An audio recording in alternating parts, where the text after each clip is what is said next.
The morning sun painted the Atlanta airport terminal in golden streaks as Dr. Amelia Richardson made her way through the busy corridors. At 42, she had learned to blend into crowds, despite running one of the country's fastest-growing airlines. Today, like many other days, she chose comfort over corporate attire: dark jeans, a soft blue sweater, and comfortable walking shoes.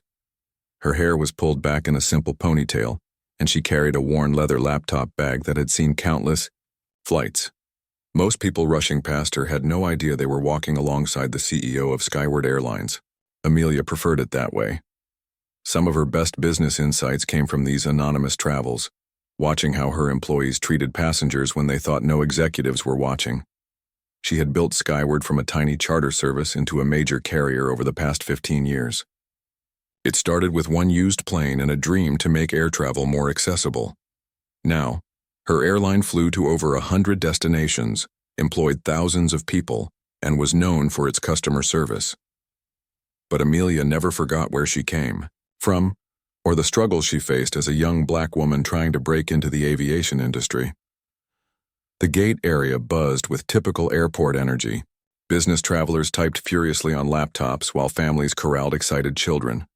Flight 447 to Los Angeles was scheduled to depart in 30 minutes, and Amelia was looking forward to the 5-hour journey.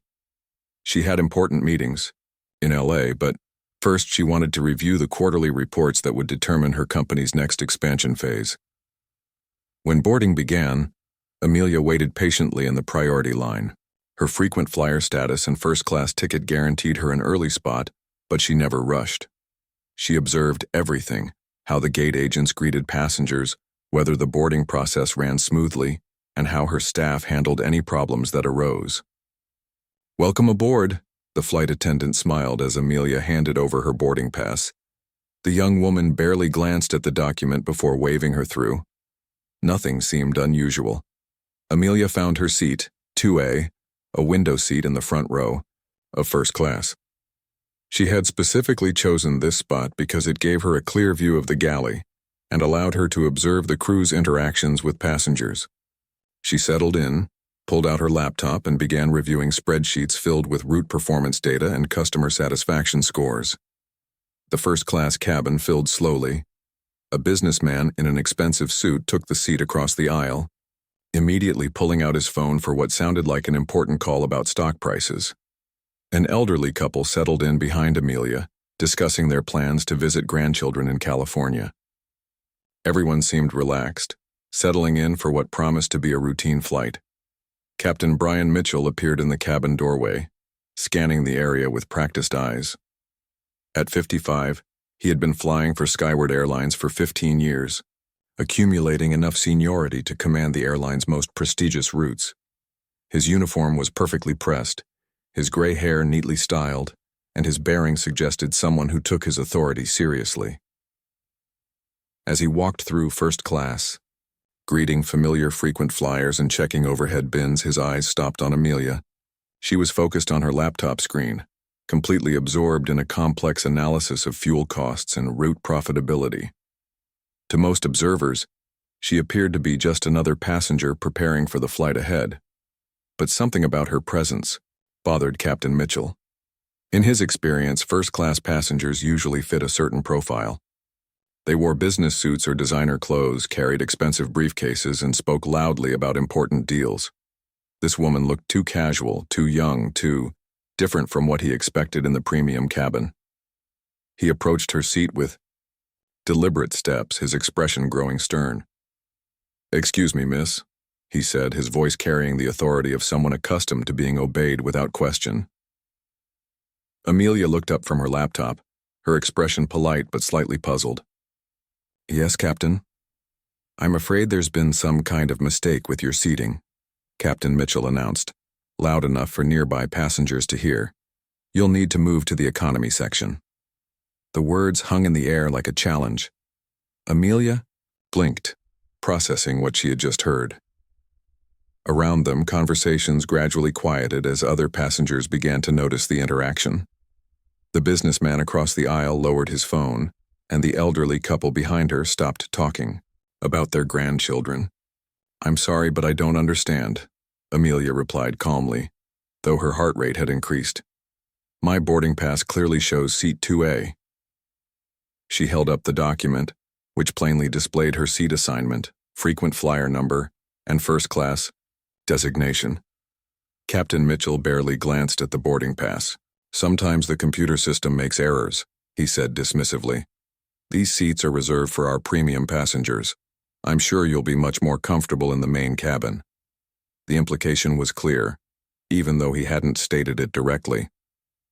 Amelia felt a familiar tightness in her chest, the same feeling she had experienced countless times throughout her career when people made assumptions about her based on her appearance.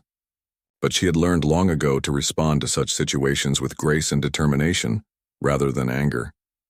Captain, I purchased this seat specifically, and I have all the proper documentation, she said, her voice remaining steady. I'd be happy to show you my confirmation email and credit card if that would help clarify any confusion. Other passengers were now openly watching the exchange. A few had pulled out their phones, instinctively sensing that something significant was unfolding. The flight attendants continued their preparations, but Amelia noticed them glancing nervously in her direction. Captain Mitchell's jaw tightened. He wasn't accustomed to passengers questioning his judgment, especially not passengers who looked like they should be grateful just to be on the plane. Miss, I don't have time to argue about this. The flight needs to depart on schedule, and I need you to move to your proper seat now. And what exactly is my proper seat? Amelia asked, her voice still calm but with a subtle edge that suggested she was not someone who could be easily intimidated. The question caught Captain Mitchell off guard. Most passengers, when confronted by a uniformed pilot, would simply comply rather than risk being removed from the flight. This woman's composed response and direct questioning were not what he had expected. Your seat is wherever the computer assigned you, he said, his voice rising slightly, and that's clearly not in first class. Amelia reached into her bag and pulled out her phone. Would you like me to call the customer service desk to verify my reservation? She offered. I'm sure they can clear up any confusion. But Captain Mitchell was beyond listening to reasonable suggestions. In his mind, this had become a matter of authority. He had made a decision, and he expected it to be followed without question. The fact that this passenger was calmly challenging him only made him more determined to assert his control. I don't need to verify anything, he declared. I'm the captain of this aircraft and I'm telling you to move. If you refuse to comply with crew instructions, I'll have to call security to remove you from the plane. The threat hung heavy in the air. Every passenger in first class was now watching, and several had their phones out, recording the interaction. Amelia could feel their eyes on her, some sympathetic, others curious, a few clearly uncomfortable with the obvious implications of what they were witnessing. She took a deep breath, her mind racing through her options. She could cause a scene, demand to speak to a supervisor, or threaten legal action. But years of experience had taught her that sometimes the most powerful response was the quietest one. Sometimes the best way to handle a bully was to give them exactly what they thought they wanted, while preparing a response they would never see coming. Captain Mitchell, she said, reading his name tag for the first time. I want to make sure I understand this correctly. You're asking me to move from my assigned and purchased first-class seat to economy, despite having valid documentation, because you believe there's been a computer error. That's exactly what I'm saying, he replied, crossing his arms over his chest. Amelia nodded slowly as if considering her options. What Captain Mitchell didn't know, what none of the watching passengers could have guessed, was that he had just made the biggest mistake of his professional career. Captain Mitchell reached for the phone at the front of the cabin, his movements sharp and deliberate. The entire first-class section had fallen into an uncomfortable silence, broken only by the quiet hum of the aircraft's systems and the distant sounds of passengers still boarding in economy. Ground security to gate 12, please. He spoke into the phone, his voice carrying clearly through the cabin. We have a disruptive passenger situation that requires immediate assistance. Amelia felt every eye in the cabin turned toward her. The word disruptive stung particularly because she had done nothing more than politely question an unreasonable demand. She remained seated, her hands folded calmly in her lap, though her heart was racing. Years of facing similar situations, In boardrooms and business meetings had taught her the importance of maintaining composure, especially when others were trying to provoke a reaction. The businessman across the aisle ended his phone call and leaned for Ward slightly, clearly troubled by what he was witnessing. "Excuse me, Captain," he said hesitantly, "but I saw this lady board with the rest of us in first class. She had her boarding pass checked at the gate just like everyone else." "Captain," Mitchell turned toward him with barely concealed irritation. "Sir, I need you to stay out of this. Crew decisions are not open for passenger debate." "But she's been nothing but polite," the businessman continued, his voice growing stronger. "She showed you her boarding pass, offered to provide additional documentation, and hasn't raised her voice once. How exactly is she being disruptive?" Before Captain Mitchell could respond, 2 security officers appeared at the aircraft door. They were both large men in navy blue uniforms, with serious expressions that suggested they were prepared for trouble. As they walked down the aisle toward first class, their heavy footsteps seemed to echo through the cabin. "What seems to be the problem here?" asked the taller officer, a man in his 40s with graying temples and the confident bearing of someone accustomed to handling difficult situations. Captain Mitchell gestured toward Amelia. "This passenger is refusing to follow crew instructions. She's in the wrong section and won't move to her assigned seat." The security officer looked at Amelia, taking in her calm demeanor, and the fact that she was sitting quietly with her laptop still open. "Ma'am, we're going to need you to come with us." "Officers," Amelia said, her voice steady and professional, "before we proceed, I'd like to show you my documentation." She reached into her bag and pulled out her boarding pass, her frequent flyer, card, and the credit card she had used to purchase the ticket. "As you can see, I'm assigned to seat 2A, which is exactly where I'm sitting." The shorter security officer examined the documents carefully. His partner looked over his shoulder and both men exchanged a brief glance. The paperwork was clearly in order. The boarding pass was legitimate. The frequent flyer number matched. The name on the card and everything indicated that Amelia belonged exactly where she was. "Captain," the taller officer said, turning back to Captain Mitchell, "her documents appear to be correct. Is there something specific that indicates a problem with her seating assignment?" Captain Mitchell felt his authority being questioned, and his frustration grew. "I know what I'm doing," he said sharply. "The computer system sometimes allows people to purchase seats they shouldn't have access to. Look at her. Does she really look like she belongs in first class?" The words hung in the air like a toxic cloud. Several passengers gasped audibly, and the businessman across the aisle shook his head in disgust. Even the security officers seemed taken aback by the captain's blunt statement. An elderly woman 2 rows back spoke up, her voice trembling with indignation. "Young man, that is absolutely inappropriate. This lady has been nothing but gracious, and frankly, she's showing more class than you are." Captain Mitchell's face reddened. "I need all passengers to remain quiet and let security handle this situation." But the damage was done. What had started as a questionable request had now become an obviously discriminatory action, witnessed by a cabin full of passengers. Several people were openly recording the incident on their phones, and whispered conversations filled the space as people processed what they had just heard. Amelia remained remarkably composed throughout the exchange. She had encountered this type of prejudice many times in her life, though rarely so publicly or aggressively. Part of her wanted to reveal her identity immediately, to watch Captain Mitchell's face when he realized exactly who he was attempting to humiliate. But another part of her, the part that had built a successful business through careful strategy, recognized that this moment could serve a larger purpose.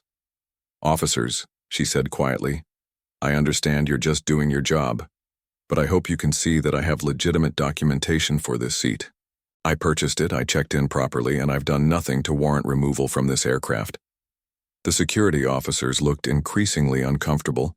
They had responded expecting to find a genuinely disruptive passenger, but instead they found a well-dressed, articulate woman with proper documentation, being harassed by a pilot who seemed to have no valid reason for his actions.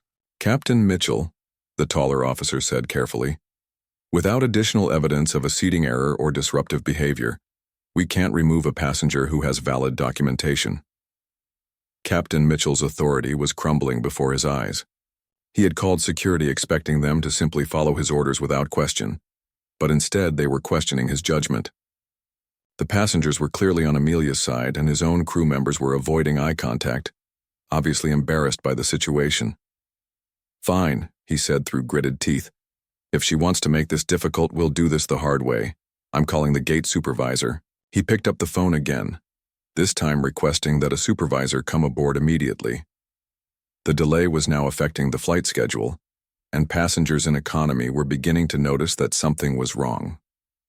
Flight attendants moved nervously through the cabin, trying to maintain normalcy while their captain created an increasingly volatile situation. During the wait for the supervisor, Amelia quietly pulled out her phone and began making a series of calls. She spoke in low, measured tones using terminology that caught Captain Mitchell's attention, despite his efforts to ignore her. "Yes, I need you to pull the operational files on Flight 447, she said into the phone.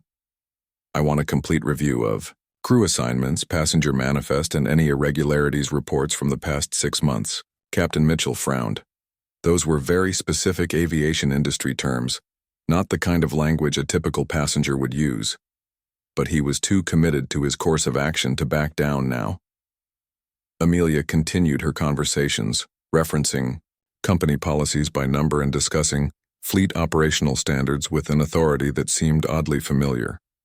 Other passengers began to notice her professional demeanor and the complexity of her phone calls. The businessman across the aisle was studying her more carefully now, something nagging at his memory. There was something about her face, her voice, her confident handling of the situation that seemed familiar, though he couldn't quite place it. When the gate supervisor finally arrived, a harried-looking woman in her 50s, she took one look at the scene and immediately sensed the gravity of the situation. The cabin was full of upset passengers. 2 security officers stood looking uncomfortable, and a well-dressed woman sat calmly in the center of it all, clearly the target of some kind of discrimination. "What exactly is happening here?" the supervisor asked, though she could already guess from the tension in the air. Captain Mitchell launched into his explanation, but his words sounded increasingly weak as he tried to justify his actions without explicitly stating his real reasons. The supervisor examined Amelia's documentation, spoke briefly with the security officers, and listened to accounts from several passengers who volunteered their observations. As the situation dragged on, Amelia completed her phone calls and sat, quietly, waiting. She had made all the necessary arrangements for what was about to unfold. Soon, Captain Mitchell would learn that some mistakes carry consequences far beyond anything he could have imagined. The gate supervisor, Patricia Chen, had been working for airlines for over 20 years. She had seen her share of passenger disputes, crew conflicts, and misunderstandings. But as she looked around the first-class cabin, taking in the tense faces of passengers, the uncomfortable stance of the security officers, and the defiant posture of Captain Mitchell, she knew this situation was different. "Let me understand this correctly," Patricia said slowly, reviewing the documentation one more time.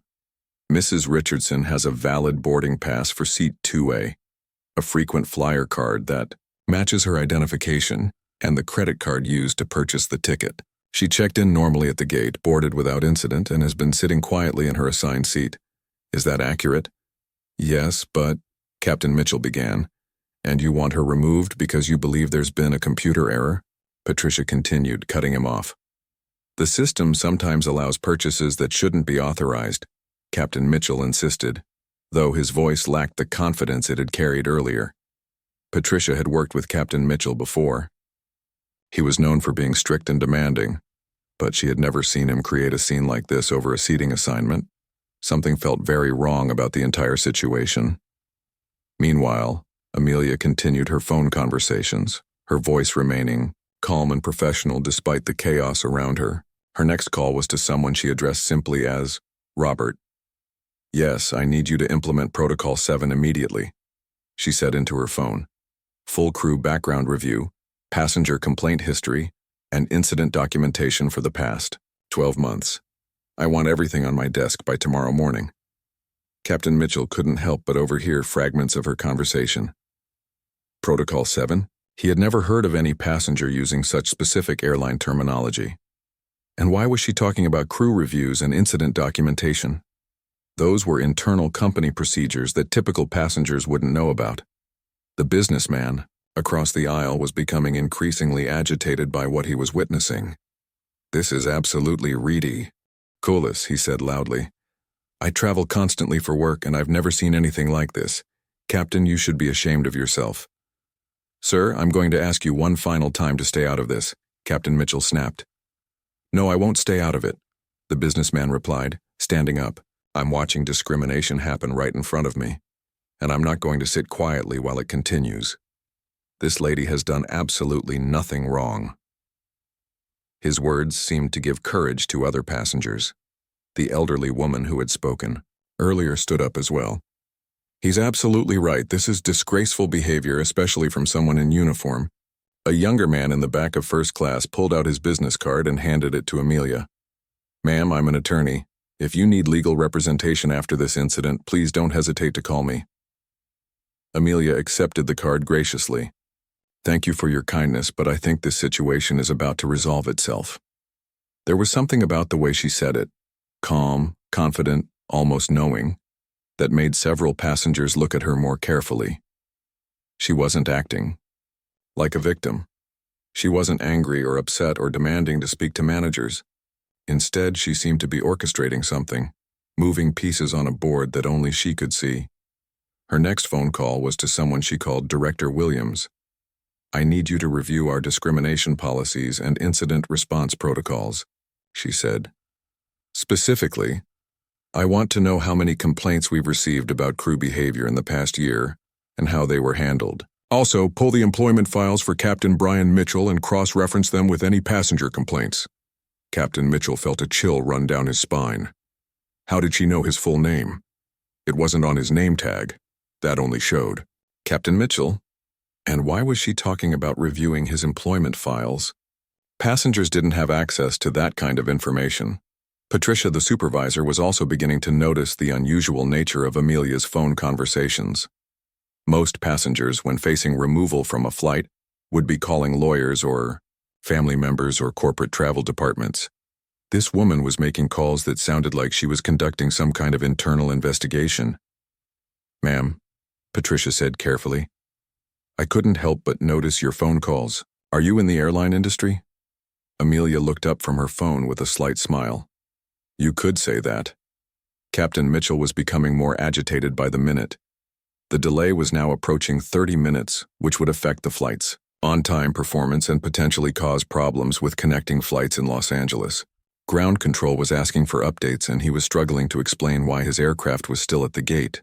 But more troubling than the operational delays were the growing doubts in his mind about the woman he was trying to remove. Her terminology, her contacts, her calm demeanor in the face of what should have been a highly stressful situation, none of it fit the profile of a typical passenger. Amelia made one final phone call, this one to someone she addressed as Jennifer. "I need you to prepare a comprehensive report on our customer service training programs," she said.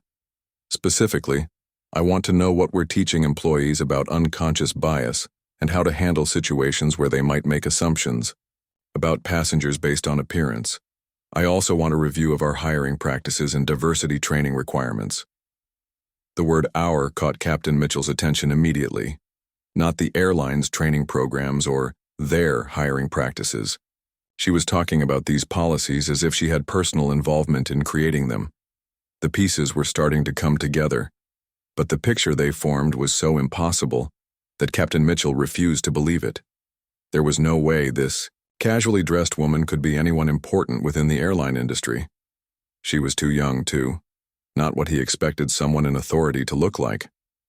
Patricia, however, was beginning to suspect something significant.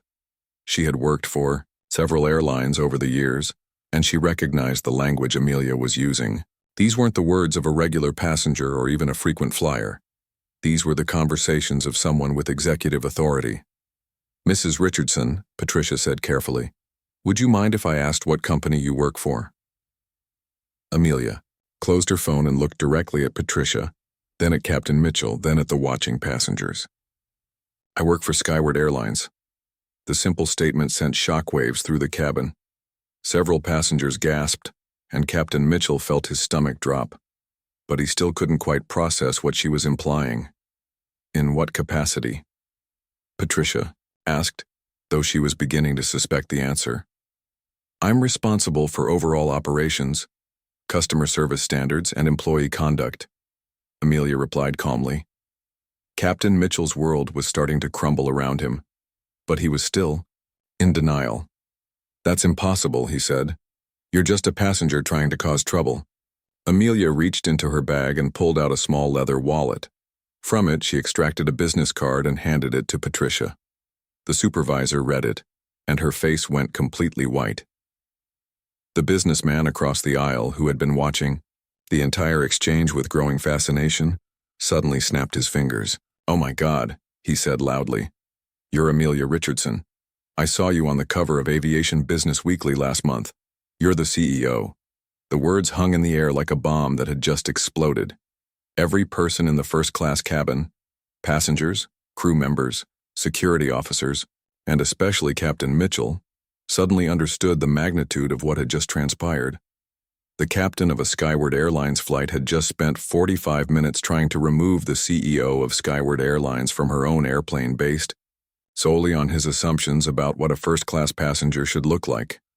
Captain Mitchell's face went from red to pale to green as the full implications of his actions began to sink in. He had just committed career suicide in the most public way possible, and every minute of it had been recorded by multiple passengers on their phones. The quiet revolution was about to become anything but quiet. The silence in the first-class cabin was deafening. For a moment, nobody moved, nobody spoke, nobody even seemed to breathe. Captain Mitchell stood frozen, his face cycling through expressions of disbelief, horror, and dawning realization. The business card in Patricia's trembling hand might as well have been a death sentence. Dr. Amelia Richardson, Chief Executive Officer, Skyward Airlines. Patricia read aloud, her voice barely above a whisper. The businessman who had recognized her was shaking his head in amazement. I knew I'd seen you somewhere, he said. The article about you building this airline from nothing. They called you one of the most innovative leaders in aviation. Amelia stood up slowly, her movements deliberate and calm. She was no longer just a passenger being discriminated against. She was the CEO of a major airline dealing with a serious breach of company policy and federal law. The transformation was remarkable to witness. Captain Mitchell, she said, her voice carrying a new authority that made everyone in the cabin stand a little straighter. In the past hour, you have violated at least 6 company policies, 3 federal regulations, and basic standards of human decency. Captain Mitchell opened his mouth to speak, but no words came out. His 15-year career, his pension, his reputation, everything was crashing down around him, and he could only stand there watching it happen. You assumed, based solely on my appearance, that I didn't belong in first class, Amelia continued. When I politely questioned your judgment and provided proper documentation, you escalated the situation by calling security. You then publicly stated that I don't look like someone who belongs in premium seating. Would you like to explain to everyone here exactly what you meant by that comment? The question hung in the air like a challenge. Everyone knew exactly what Captain Mitchell had meant, but hearing it stated so directly made the discrimination impossible to deny or defend. Patricia was frantically trying to process the situation. In 20 years of airline work, she had never encountered anything like this. She was supposed to be mediating a passenger dispute, but instead she was witnessing the systematic destruction of a senior pilot's career by his own CEO. Dr. Richardson, Patricia stammered, I am so incredibly sorry. This is completely unacceptable, and I assure you that... Amelia held up a gentle hand. Patricia, you handled this situation professionally. You listened to all parties, reviewed the documentation, and tried to find a fair resolution. You are not the problem here. The relief on Patricia's face was visible, but it was quickly replaced by concern for what would happen next. She had seen employees terminated for far less serious offenses than what Captain Mitchell had just committed. The flight attendants were standing in the galley, whispering urgently among themselves. They had watched the entire incident unfold, and they knew their captain had just ended his career. Some looked relieved that the truth had finally come out, while others appeared genuinely shocked by his behavior. "Ladies and gentlemen," Amelia addressed the passengers, "I want to apologize for this delay and for the uncomfortable situation you've been forced to witness. This behavior does not represent the values of Skyward Airlines or the standards we expect from our employees." The elderly woman who had defended Amelia earlier was wiping tears from her eyes. "Honey, you don't owe us any apology. You handled yourself with more grace than I've ever seen. That man should be ashamed of himself." "What happens now?" asked the attorney who had offered his business card earlier. Amelia looked directly at Captain Mitchell, who was still standing frozen in the aisle. "Captain Mitchell, you are immediately suspended from duty pending a full investigation into this incident. You will not be operating this aircraft or any other Skyward Airlines flight until this matter is resolved." "You can't do this." Captain Mitchell finally found his voice, though it came out as a croak.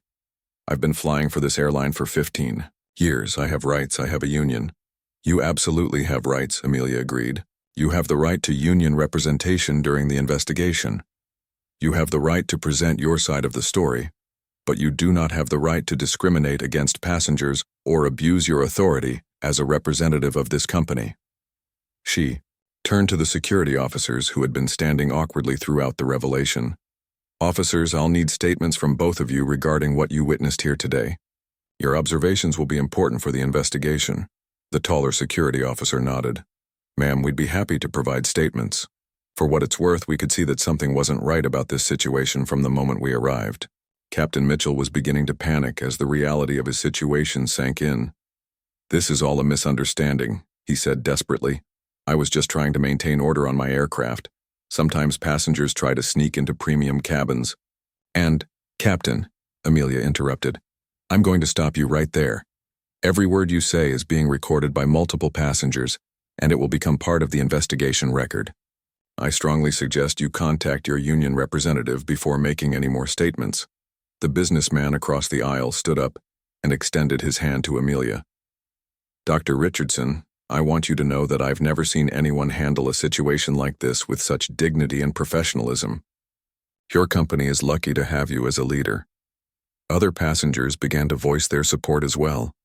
The young attorney said he had been filming the entire incident and would gladly provide the footage as evidence.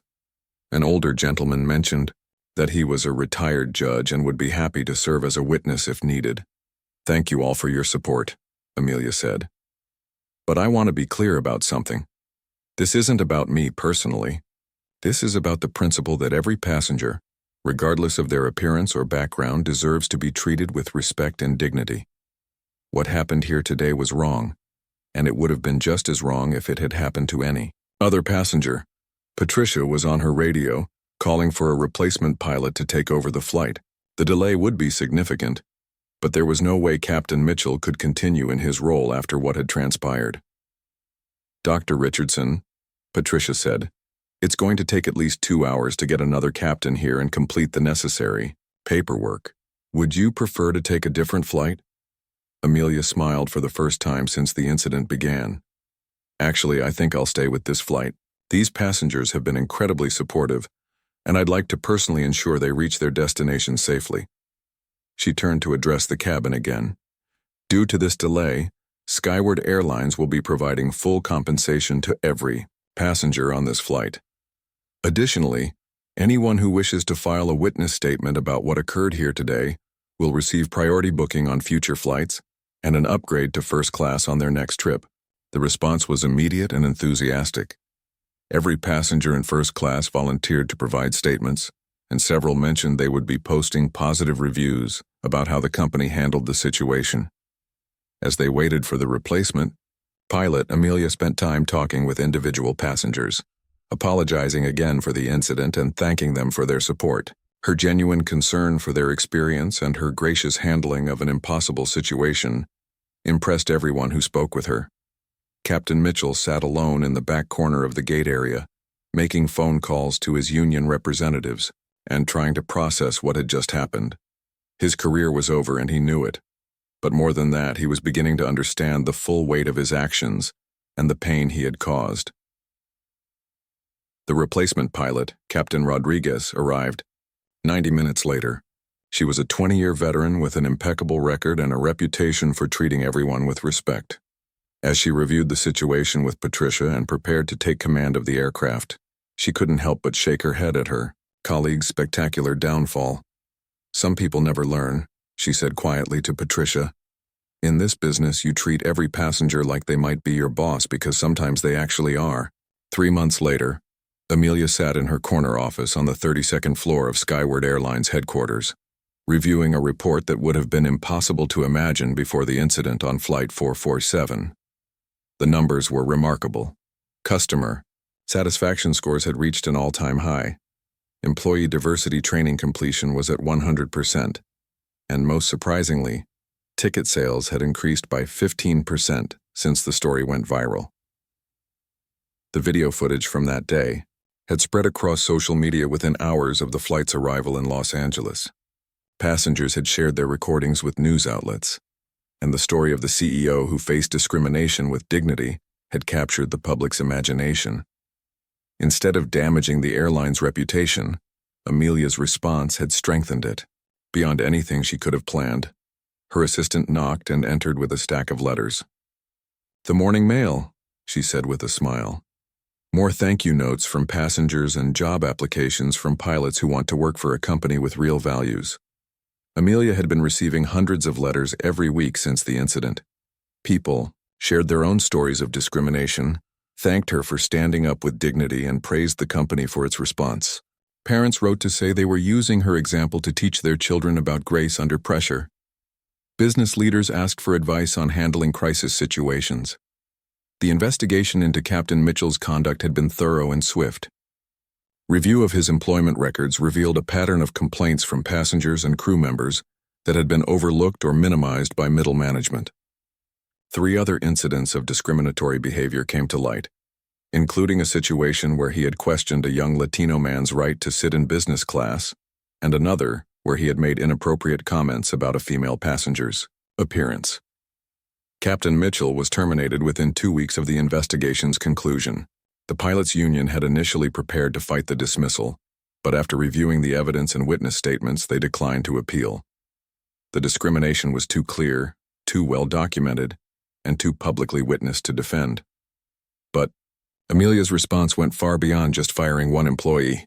She had implemented sweeping changes throughout the entire organization, turning a moment of crisis into an opportunity for genuine transformation.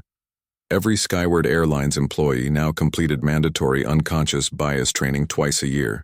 The program wasn't just a boring presentation. It included real scenarios, role-playing exercises, and discussions about how assumptions can affect customer service. Employees learned to recognize their own biases and develop strategies for treating every passenger with equal respect. The company also created an anonymous reporting system that allowed employees and passengers to report discrimination or inappropriate behavior without fear of retaliation. Within the first month, dozens of reports came in, allowing management to address problems they never knew existed. Most importantly, Amelia established a zero-tolerance policy for discriminatory behavior. Any employee found guilty of discrimination faced immediate termination regardless of their seniority or position. The message was clear. At Skyward Airlines, everyone was valued and respected. The changes extended to hiring practices as well. The company partnered with historically black colleges and universities to recruit pilots, flight attendants, and ground crew members. They created scholarship programs for underrepresented groups interested in aviation careers and established mentorship programs to help new employees succeed. One afternoon, Amelia received a call that surprised her. It was from Patricia, the gate supervisor who had handled the incident with professionalism. "Dr. Richardson," Patricia said, "I wanted you to know that I've been promoted to Regional Customer Service Manager. My supervisor said my handling of that difficult situation showed the kind of leadership they want in management." "That's wonderful news, Patricia," Amelia replied.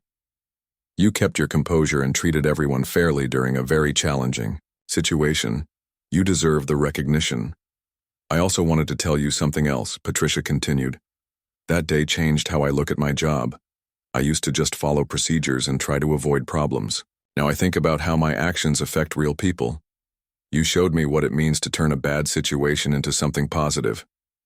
Stories like Patricia's were becoming common throughout the company. Employees at every level were taking more pride in their work, treating passengers better and holding each other accountable for maintaining high standards. The businessman who had defended Amelia on the flight became one of Skyward Airlines' most vocal supporters.